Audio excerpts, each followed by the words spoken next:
Hi, my name is Ilma, and today I'd like to share my poem devotional on John 9, 1-12. As he passed by, he saw a man blind from birth, and his disciples asked him, "Rabbi, who sinned, this man or his parents, that he would be born blind?" Jesus answered, "It was neither that this man sinned nor his parents, but it was so that the works of God might be displayed in him. We must work the works of him who sent me as long as it is day. Night is coming when no one can work. While I am in the world, I am the light of the world." When he had said this, he spat on the ground and made clay of the spittle and applied the clay to his eyes. Said to him, "Go, wash in the pool of Siloam," which is translated sent. So he went away and washed and came back seeing.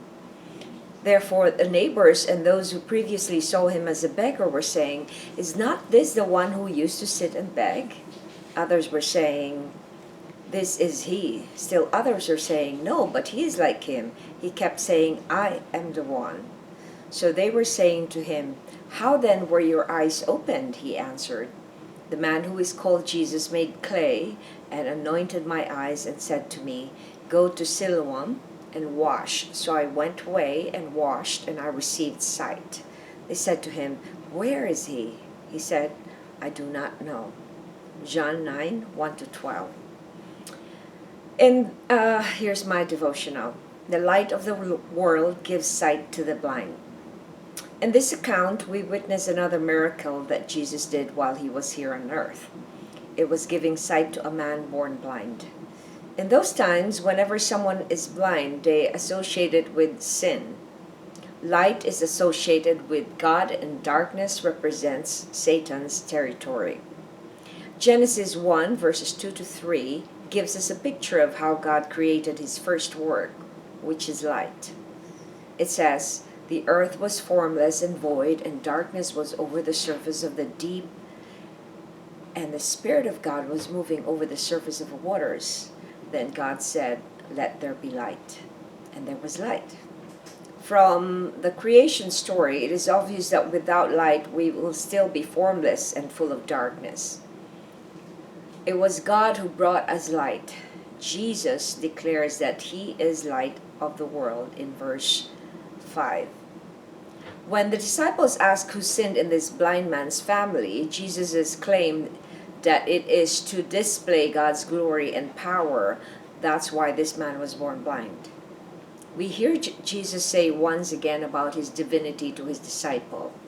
Only God can bring light and sight to the blind. The restoration of sight for this blind man is so that all will magnify at the greatness and power of God. It is only God who can totally restore sight to anyone living in darkness. Reflection. How can physical blindness be synonymous to spiritual blindness? They're almost the same, because physical blindness means that you cannot see so much things. But the spiritual blindness is when you cannot see truth.